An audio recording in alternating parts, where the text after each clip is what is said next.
Yeah, it's time for a late night card review, at least for us folks in the US anyway. But I was waiting on a few last stragglers here for the Priest card reveals. I don't like to split the videos up too much. If I can get them all at once, I think that's better for us. So now we've got all of the Priest cards finally revealed, including, I think, a pretty crazy legendary here, actually, with Medivh the Hallowed. This is the Fabled card for Priest, which means when you add Medivh to your deck, it's automatically going to add Atiesh and Karazhan to your deck as well. They do take up deck slots, but you just kind of get 3 for the price of 1. And as you can read, these all interact with each other. Medivh reads, costs 0 if you control Karazhan, and battle cry, silence, and destroy all other minions. Now that is all minions, so that's your side and the opponent's, but you know, if you're behind and looking to play this, probably doesn't matter that it's symmetrical too much. You're just pumped to have a crazy silence and destroy, wipe out all of the just obscene starships and silly stuff that your opponent wants to do.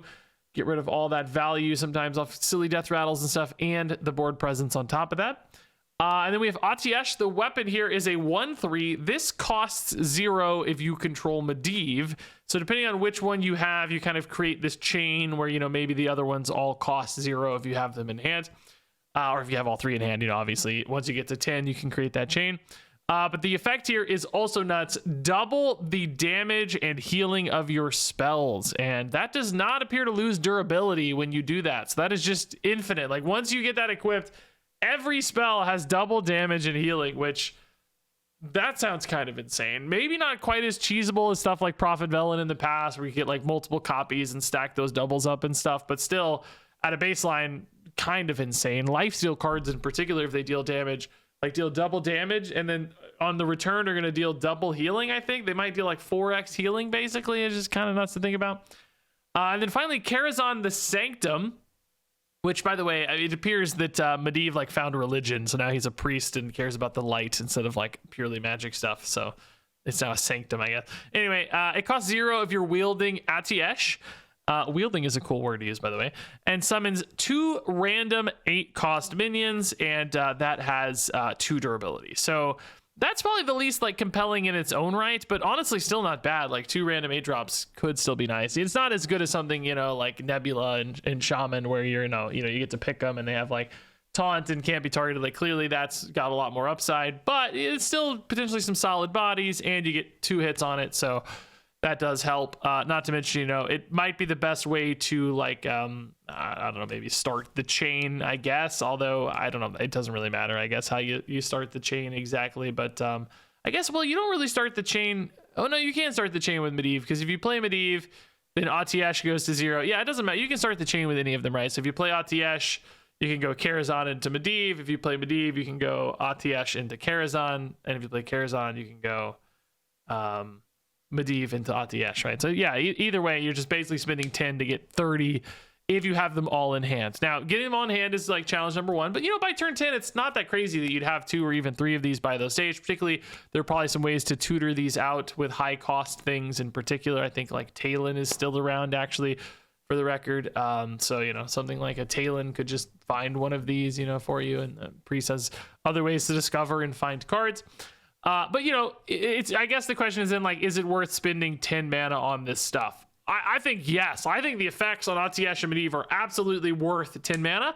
And I think Priest decks can very much get to 10 mana. Priest has a lot of survivability and removal. Maybe a little less these days. They are playing a little bit faster these days with the good Priest decks, but it's still there, and there will obviously be moments in the future as well where that becomes viable again for Priest. And I think Imbue decks can actually still do that today. So there's another angle, just use Imbue to get to this stage and then start using these cards to really create some powerful swings with Medivh, powerful lethal opportunities with Atiesh, or stabilization opportunities and powerful boards potentially with Karazhan the Sanctum. Now, 10 mana is a lot, but I think it's worth it. That said, you don't necessarily have to spend 10 mana. This package in particular is still in standard format, right? So you could use Narain Sooth Fancy to get, see what's on top of your deck, and then use Twilight Medium to set one of those to 1.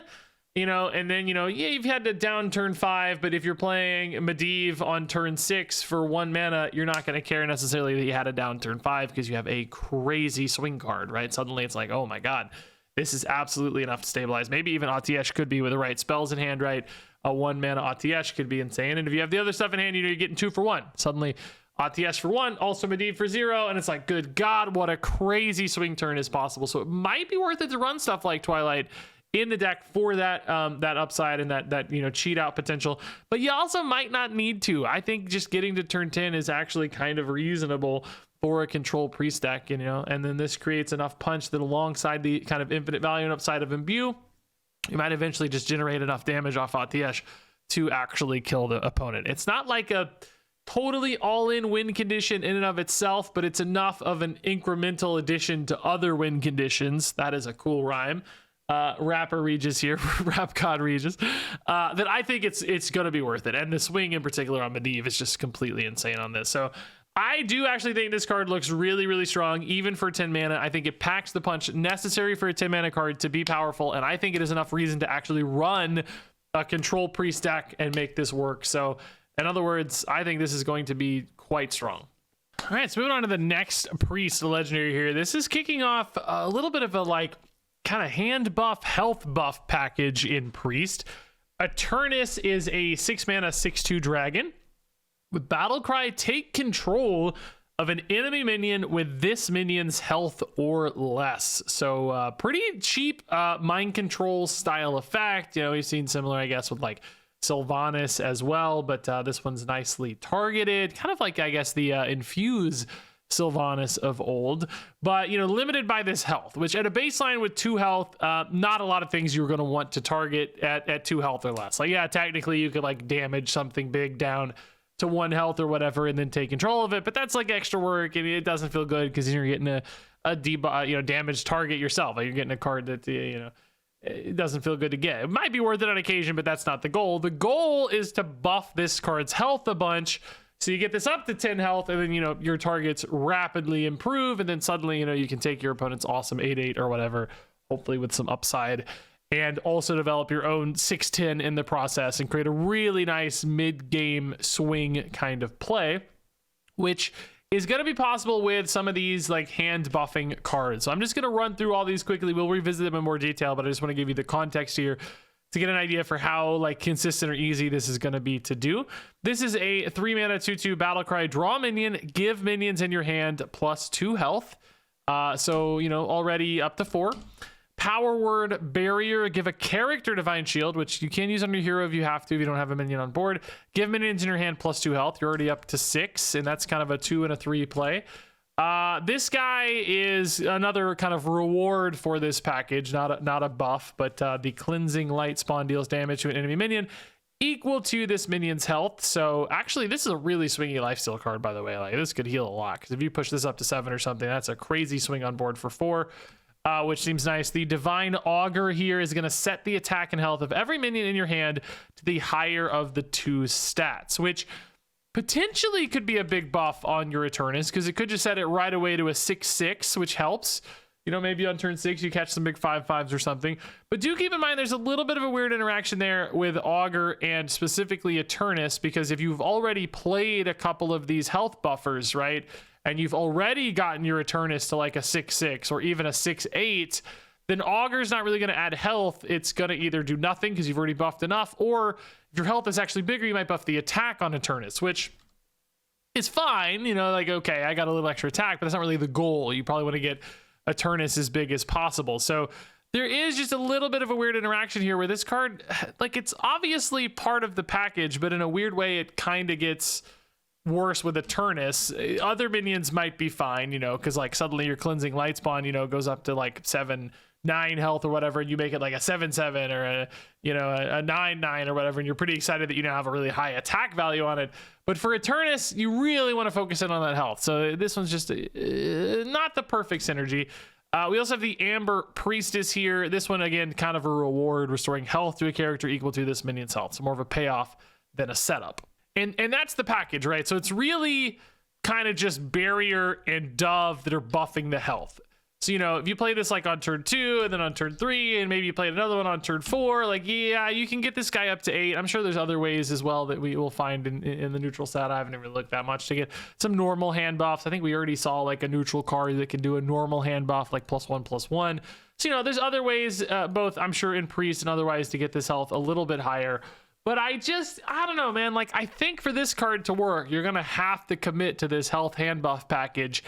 And I'm not totally convinced as we go through this, that this health hand buff package is going to be competitive enough.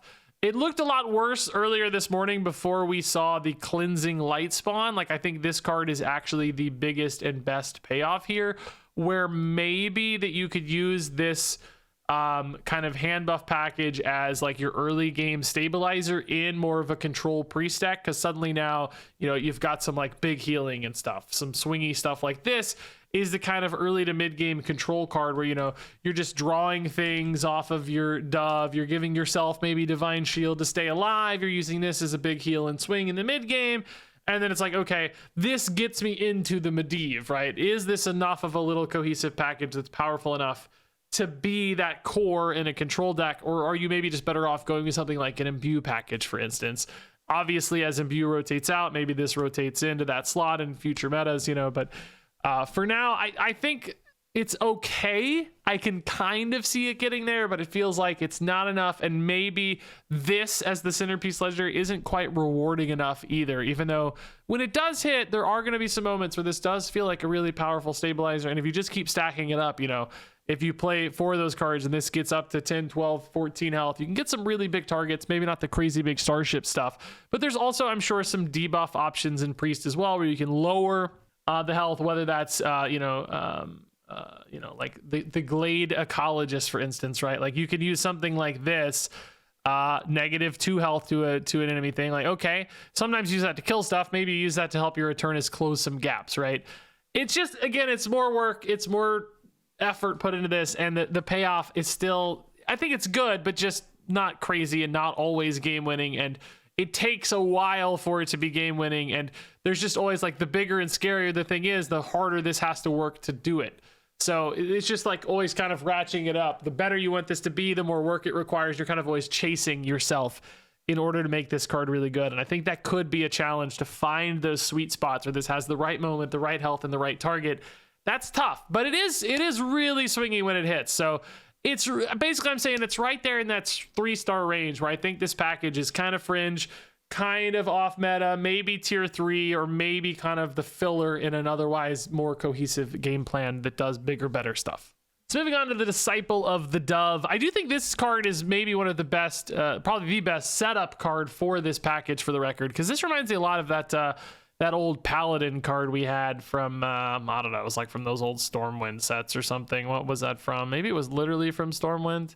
What was that guy called? Yeah, the Alliance Bannerman. Draw a minion, give minions in your hand +1/+1. So instead of giving the +1/+1, this is giving +2 health. So, you know, it's in that space. Like, drawing a minion definitely helps, gives you that extra target. Drawing cards is good. But I will say, you know, like Handbuff Paladin in particular, utilizing that had, I think, a lot better payoffs, because they just had a lot of divine shields and rush and stuff that would, you know, basically magnify all of those healths. And in particular, the attack buffs offered a lot of pressure and lethality, so that the hand buffs kind of become more of a win condition, which, you know, in and of itself, this package is more of like a stabilizer. You know, you're looking at that heal card and that lifesteal. It's more about getting to the next thing as opposed to about ending the game. The Divine Augur can give you some attack to help catch that up. That's a really big commitment, and it's still not magnified across things like Divine Shield and Rush quite as effectively. It's magnifying through control as opposed to through aggression, and that makes it sometimes harder to actually be a win condition in and of itself. So in essence, like, yes, this has a lot of that DNA, but I don't think sort of the class fit or the cards around it necessarily play as well into it, and therefore it is ultimately still just a little too weak, despite, you know, being sensible for this package and doing a lot, basically. So next up here is Power Word Barrier. 2-mana holy spell here. Give a character Divine Shield and give minions in your hand +2 health. So again, the same health buff, but I will say the front half of this card feels a lot worse to me. Giving a character Divine Shield, it's fine, you know, can be nice if you get an early minion down, take a little trade or whatever. And sometimes in a pinch, hitting your hero 2 just because you need to play this is going to be fine. That maybe saves 1 or 2 health early in the game. Sometimes could be more late in the game as well. But I will say, you know, for a deck that maybe wants to kind of snowball off like minion stats, I don't know.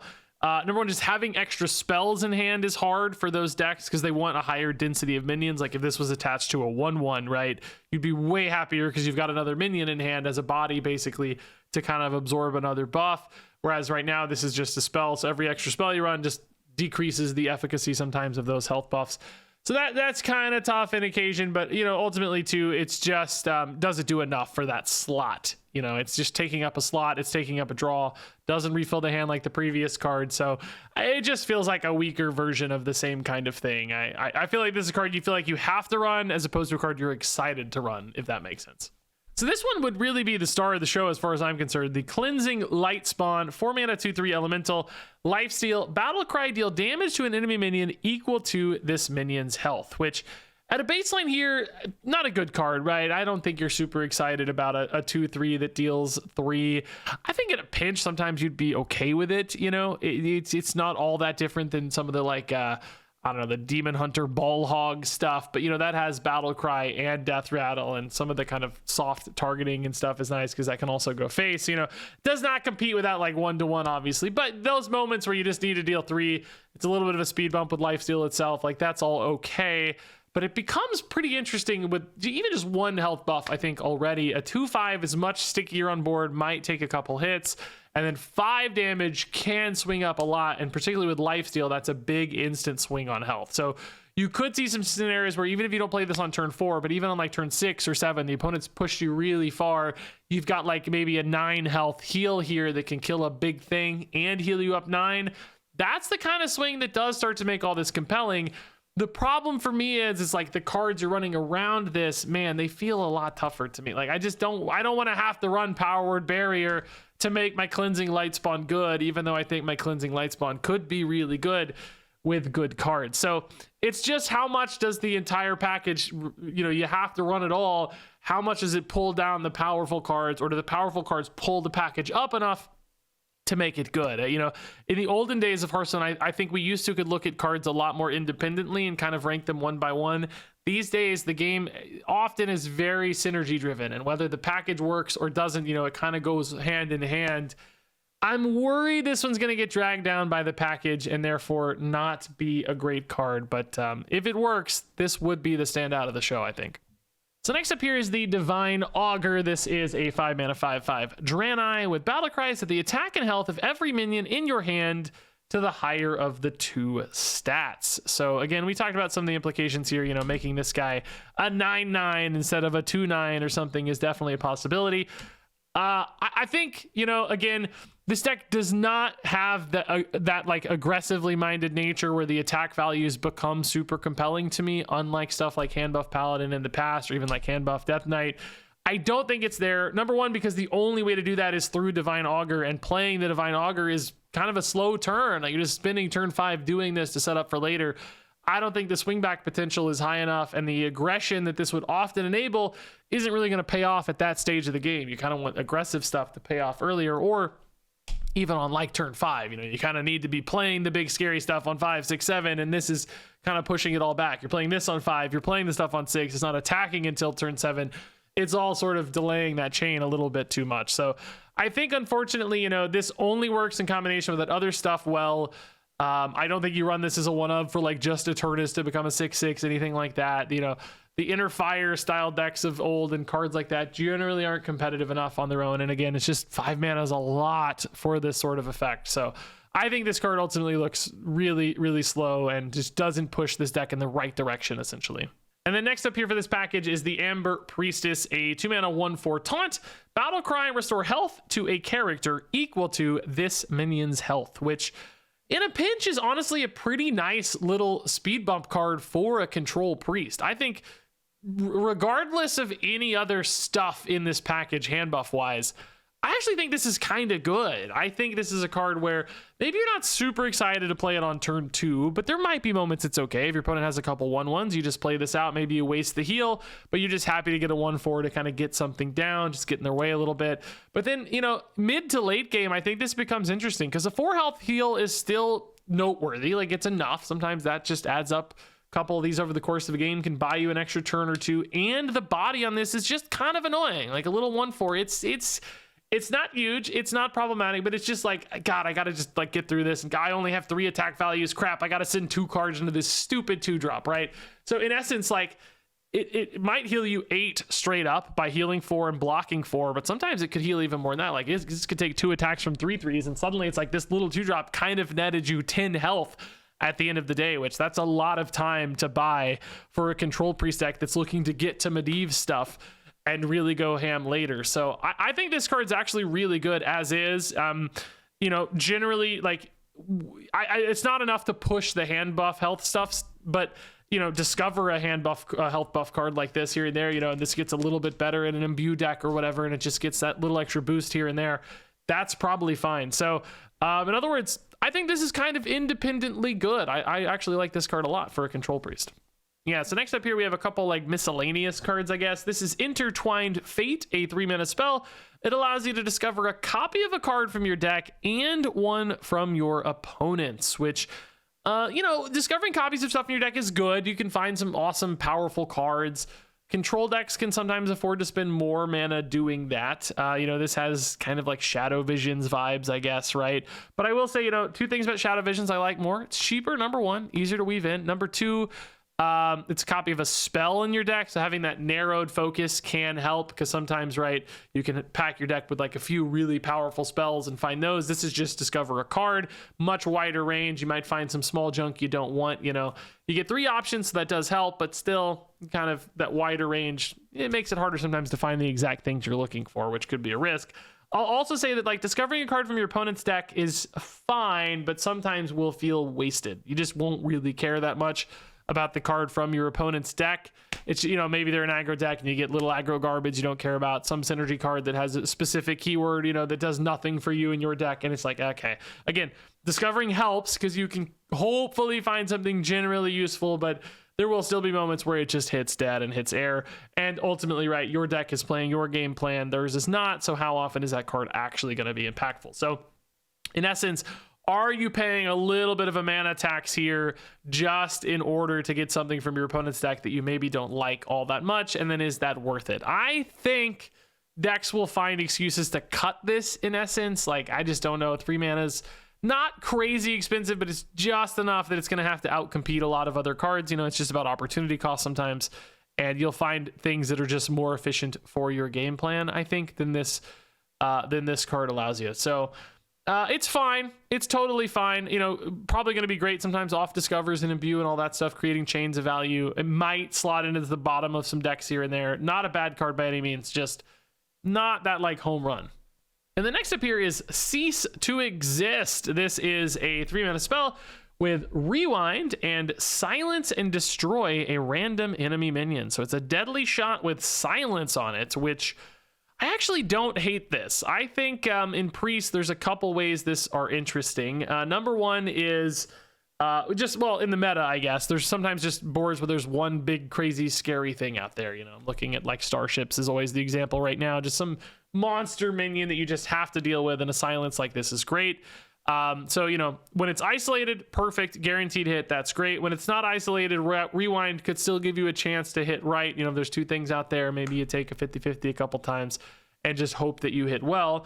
But beyond that, if you're running this like in a control priest in particular, you might just have little AoEs that sweep up all the small stuff, whether that's, a Holy Nova, Moonwell, whatever, right? And then this is left behind for the one big target, right? And I think that'll happen a lot where you have kind of a 2-card clear that you're not mad about. And in particular, sometimes that Silence will feel really impactful. Oh, I get rid of this awesome death rattle. Other times it may not matter, but you're just happy to have kind of a isolated single target removal for only 3. That's not too expensive for that sort of thing. So I think having this as a part of your repertoire in a control priest deck actually makes sense. If it said tradable instead of Rewind, I'd actually like it better probably, because it would just, be more flexible per matchup and stuff. But I think that's still runnable. You know, could be cut still. I'm not saying it's perfect. You know, it just depends on what the deck list needs. But sometimes too, like coming off imbues and stuff, this will be a fantastic card to find off discovers and imbues and so on, because it's going to have some moments where it's really, really key that it exists. But I actually still think it's pretty good and will make the cut in that sort of Medivh control package with imbue stuff that I'm envisioning in my mind. I think maybe one of these and maybe just two alongside some AoEs does make sense. It could come and go depending on the meta if there are big, nice targets for it, but still does a lot with that Silas in particular. That's pretty nice upside on this. Oh God, I forgot a card. I think I might have said the last card was the last card, but it's not the last card. We've also got this location. I forgot it because it sucks. It's really bad. This is Past Conflux, a 7 mana location. Boy, that's expensive. Summon a random dragon that costs 5 or more, which, man, that is not good for 7 mana. Let's just be very clear. That is basically passing your turn. I mean, let's pull up the dragons just to confirm your suspicions that this sucks. I want you to see that this sucks, right? Like, it's bad, dude. It's not good. Like, well, let's start at the top, maybe even. That's a Marvel Snap card. Let's start at the top here. Some of these are great, right? Like, if you get Briarspawn Drake or Runaway Blackwing, you're not mad. That's, like, the good result. Maybe even Whirling Storm Drake, you're not mad about. Russian Wind Fury for 7. For 7, I'm not even, nah, for 7, I don't even know if that's good, right? Because it's not ever getting Kindred. I don't even know if that's good for 7. If I'm really thinking about it, I'm not even sure Briarspawn Drake's good for 7, because the kind of deck that's running this probably doesn't really care that much about the like excess damage hitting the enemy hero. Maybe Blackwing's good for 7 and that's it, but there could still be a lot of boards where you just die when you do that because they have 4 or 5 minions on board. So maybe even that's not good. But like Ysera sucks. Maybe Sleepy Dragon's okay. Murzond is an 8/8 sucks, right? It's just 7 mana 8/8 is just not good. Let's be clear, right? Like a lot of these have battle cries and stuff where it's just not good. I guess Draco Rex is probably pretty good. Yeah, this might be good. Maybe Calicos is good, depending on the spells in hand. You know, this could be worth it. You could definitely swing enough off that. Maybe Amber Warden's okay with Taunt and Death Rattle, but we've talked about how bad that Death Rattle is, right? Man, there's just a lot of things that aren't good. There's enough taunt that it's like, maybe you could get by, right? But just so many bad results. And I was just looking at the expensive ones, right? There's still a lot of 5s too, right? These 5s are basically all garbage. Like look at Crater Experiment, garbage. 7 mana, summon a 3/4. Dude, it's so bad. It's so, like all of these are so bad. Every single one of these is really, really bad. So, you know, look, like, yes, there was like 3 great hits. Maybe 10, 15 mediocre hits and like 10 terrible hits, right? You just can't do that on turn 7. You just cannot do that. You can't have a 3/4 come out on turn 7 and expect to win a game or be okay. So that's a problem, right? Then you wait 2 turns to turn 9 and you get Present Conflux. Then you get to discover the dragon. So that does help, right? That does help. But as you saw, there's still going to be times you get 3 5-drops that all suck, and you're still going to have a terrible play on turn 9. Occasionally, maybe you'll get 1 good hit or 1 mediocre hit. You get an 8/8. You're like kind of relieved that you found an 8/8. You didn't get Draco Rex or Calicos or whatever, but you're relieved you got an 8/8 at least, not a 3/4. And then you go to turn 11 on the final Future Conflux. This one's it's still not good, I don't think. Like even for the big payoff here, I still don't think this is good. You get to discover a dragon again, which, you know, for the board, right? So again, you get another roll. Maybe again, you get a Draco Rex finally, you're happy, whatever. Maybe you get 3 5-drops again, you're still mad. And you get a copy of it, which like that helps because a lot of the dragons have battle cries that you care about, right? But at the same time, they're not like that crazy, and you still have to spend the mana on the expensive dragon. So you're like it still requires you to commit even more mana to this game plan. It's insane to me that like I don't even know, like this should maybe be 5 mana number 1, like that might make this feel fair. Number 2 is like the dragon cost should maybe increase every time to narrow the pool. So like, you know, maybe the second one you discover a dragon that costs 7 or more to narrow the pool and get better results, and then it's like 9 or more, and the third one maybe actually feels like a pretty consistent payoff. But it's just like, even though the 2 second ones are free stats and like a free minion on board, your upfront investment and the time delay on all of this is just happening so late in the game that, you know, other decks are going to be doing crazy things. If they haven't already killed you, they're just going to be doing crazy things. And just getting, a random 8/8 on board is just not that compelling to me when I've, taken such a pass basically on turn 7 and waited until turn 9. Maybe in the slowest of matchups where it's just like greedy priest versus greedy priest, you could afford to slam this down and like it'd be okay because this matchup's just so slow and greedy and it just adds up over time and it's fine extra value. But you can't run a card like this in your deck for that because that matchup's not going to happen. Like, yeah, sometimes you'll discover this and be like, okay, whatever, yeah, it's extra value, I'll play it. You're never going to be able to run this in your deck. You just can't afford to run this in your deck, right? It just makes no sense because not every matchup's like that. Sometimes it's going to be totally dead in hand. You're never going to have the moment or safety to play this, and it just takes so long to pay off, and it's so inconsistent, and it requires so much mana commitment to get the big payoff at the end that it makes no sense to me. I think this card's really bad, basically unplayable in an average deck, any deck, honestly. It just seems really, really bad. So all that said, let's go ahead and rate these cards from 1 to 5 stars. Medivh the Hallowed is a 5-star card. Eternus is a 3-star card. Disciple of the Dove is a 3-star card. Power Word Barrier is a 2-star card. Cleansing Lightspawn is a 3-star card. Divine Augur is a 2-star card. Amber Priestess is a 4-star card. Intertwined Fate is a 3-star card. Cease to Exist is a 4-star card. Past Conflux is a 1-star card. And yeah, there you go. Pretty good scores, I think, actually. Not totally in love with the health package, but it's not terrible, I don't think. I think Medivh is actually kind of insane and busted. I think, a lot of classes 10 mana, I'd say, hey, it's not enough. Priest, I think Priest can get there, and I think the payoffs are just really strong. I mean, there's some powerful effects here, dude. Double damage is scary. Silence and Destroy Minions is really scary. I mean, we've seen a lot of cards that are like 10 mana removal like that get played, just because that removal is just so decisive and so powerful. That alone kind of makes it worth it, and then there's just additional upside here. So I don't know, man. I think this looks really, really strong. I can see Control Priest coming together. I also think this like vibe of the like redeemed holy Medivh is super cool. For the record, I think it's awesome. I like these kind of like twists on these characters. We saw like Talanji going Death Knight, now Medivh going Priest. I think that's kind of fun way to play around with timelines in the future and stuff. Pretty cool. So yeah, I'm kind of excited to try this Priest stuff, man. I think the Control Priest shell here looks pretty sweet, actually. So share your thoughts on these cards down below. As always, thanks for watching, and until next time, game on.